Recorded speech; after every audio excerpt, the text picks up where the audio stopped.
In the middle of the 14th century, Europe stood at a peak it did not recognize as fragile. Markets were loud from dawn to dusk, river quays were clogged with barrels and rope, and the air in the great cities carried a constant mix of smoke, sweat, livestock, and wet stone. Paris strained against its old walls. Florence glittered with cloth and coin. Venice floated on trade, its warehouses stacked with spices that smelled like faraway heat. People had arguments about bread prices, saints' days, and taxes, not about the end of the world. Then the pattern broke. A man who had walked to work in the morning began shivering by noon. A woman who had laughed at supper was delirious before midnight. The fever arrived like a thief, fast and personal, and it left signs that felt like a curse. Dark swellings under the arms, along the neck, in the groin, tender as bruises and hard as stones. When they appeared, the household already knew what came next. Curtains stayed shut. Neighbors crossed the street rather than pass a doorway. The bells rang so often that the sound stopped being a warning and became part of the weather. And still, the cities kept breathing for a moment because nobody understood what they were facing. They blamed the air. They blamed a foul wind. They blamed sin. They blamed strangers. What they did not blame was a tiny passenger that traveled better than any human. Far from Europe's paved lanes and timber houses, beyond the Black Sea and the forests, on the broad, harsh grasslands of Central Asia, a Bactrian had lived for ages among burrowing rodents. It did not need cathedrals or kings, it needed only blood and a root. In the 1330s, when the land grew stressed and food for animals failed, rodents moved, fleas followed, and the old balance cracked. Trading posts along the Silk Road were the first places where the boundary between wilderness disease and human life blurred. People there fell sick with the same hot fever, the same agonizing swellings, the same swift collapse. Rumors seeped westward, distorted by fear, dressed in religious language and travelers' exaggerations. Ports heard stories of distant regions emptied, of towns that went quiet overnight, of caravans that did not return.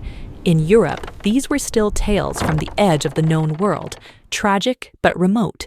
The same ships and caravans that carried silk, pepper, and gold were also laying a road for something invisible, something that did not negotiate, did not tire, and did not care who prayed. The hinge of the catastrophe was a fortified city on the Crimean Peninsula, Kaffa, wealthy and stubborn, a Genoese outpost that linked overland routes to the sea lanes of the Mediterranean. In 1346, it was trapped in a siege, ringed by the Golden Horde's army, a camp of leather tents, smoke, mud, and too many bodies living too close together. A siege is usually decided by hunger, steel, and patience. This one was decided by infection. In the besiegers' camp, soldiers began to die in a way that made courage irrelevant. Men blackened at the extremities. They choked. They burned with fever. They fell in rows, and the smell of rot rose before the fighting could finish them. The Khan, watching his strength dissolve, reached for terror as a weapon. Corpses were hauled to trebuchets and flung over the walls, not as a clean strike, but as a message. The city could be drowned in death even if its gates held. Inside Kaffa, panic turned the streets sharp. People avoided each other's breath. Shopkeepers fled. Families hid, then failed to hide, because hiding did not stop fleas from seeking warmth. The defenders had stone walls and crossbows, but they could not keep out rats, nor the insects that rode them. When the sickness took hold, the city's wealth became its escape plan. Genoese ships slipped out with refugees and cargo, carrying fear below deck and stowaway life in the dark corners where grain was stored. They moved through the Bosphorus, past Constantinople, then into the busy arteries of the Mediterranean. Each port was a promise of safety, and each port became a new seedbed.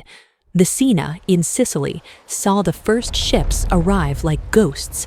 Dock workers rowed out and found decks cluttered with bodies, sailors too weak to speak, eyes glassy, skin marked with boils that looked like bruised fruit. Authorities tried to push the ships back out to sea, but it was already too late because the real transfer did not require permission. Rats ran along mooring ropes, fleas jumped. A single night was enough. In the weeks that followed, Messina unraveled. People fled into the countryside, thinking distance was a cure, spreading the disease in their footsteps. Other ports slammed their gates, but Trade had its own gravity, and bribes could open a harbor as easily as prayer. By early 1348, the plague rolled into the heart of Italy. In Genoa and Venice, where ships arrived daily, it moved with brutal speed. The Venetians, pragmatic as only merchants can be, began isolating arrivals on lagoon islands, forcing crews to wait 40 days before entering the city. It was a new idea, a thin shield against an unknown enemy, and for the first wave it arrived after the blade had already fallen. Barges that once carried wine and timber began carrying bodies. The canals went quiet, and silence became suspicious. From the coasts, the sickness followed rivers and roads inward, toward the walled, crowded cores of Europe, where houses leaned close and waste ran openly through streets. When the plague entered a major city, it did not behave like a normal disaster. It did not burn a district and spare another. It did not strike only the poor or only the careless. It turned the city itself into a failing organism. In Paris, Florence, London, and Barcelona, narrow alleys trapped heat and stink. Multi-story wooden homes pressed together so tightly that daylight arrived thin and late. In those conditions, fear became another contagion.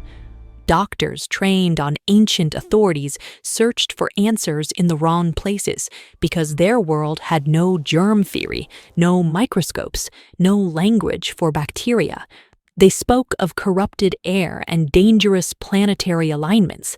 Some warned against bathing, claiming open pores invited sickness. Others advised smoke and scent as defense, burning juniper and rosemary until whole corners of town smelled like desperate kitchens. Treatments often did harm, bleeding the already weak, slicing swellings that only invited the infection deeper.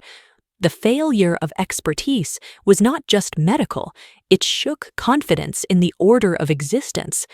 In Florence, Giovanni Boccaccio watched bonds break under pressure. A father avoided his own child's room. A wife left a husband to die alone because love could not compete with terror. Homes were sealed from the outside, not to protect the sick, but to keep them from being seen. Courts stopped because judges died. Shops closed because bakers died. Laws became paper because enforcement required living hands. Graveyards filled until they could not be called graveyards anymore, only crowded ground. Trenches were dug and bodies stacked in layers, hurriedly covered, the earth rising unevenly as if the land itself was swelling. In a society where the spiritual and physical were braided together, many saw the plague as a direct message from God, punishment made flesh. People gathered in churches, in processions, in crowds that turned devotion into transmission. When prayer did not stop the dying, piety sharpened into spectacle. Flagellant bands marched from town to town, stripping to the waist and whipping themselves bloody in public squares, performing penance like a desperate bargain. Then the hunger for explanation grew darker. Scapegoats appeared where fear and old prejudice already lived, and in parts of Europe, Jewish communities were accused of poisoning wells. Even when authorities condemned the lie, mobs chose the comfort of blame over the terror of randomness, and atrocities followed. Meanwhile, the countryside, where most people lived, suffered in slower motion. Villages vanished so completely that only empty foundations and stories remained. Fields went unharvested, grain rotted where it stood, livestock wandered without shepherds, wolves came closer to settlements, drawn by the absence of human noise. By 1350, the plague reached the far north, and by 1351, the first wave began to burn out, not because anyone defeated it, but because it had consumed the easiest paths through a packed population. The survivors stepped into a world that looked familiar and yet felt hollowed out. In the short term, there was shock and inflation, but then the balance of power shifted. Labor became scarce, wages rose, lords had to negotiate with peasants who once had no leverage. Old structures cracked, and in many places serfdom weakened. Death left marks in art and imagination, too. Skeletons danced beside kings and popes in the danse macabre, a cold reminder that rank did not buy immunity. The Black Death was not just a medieval nightmare, it was a stress test that exposed how quickly confidence can collapse when the enemy is unseen.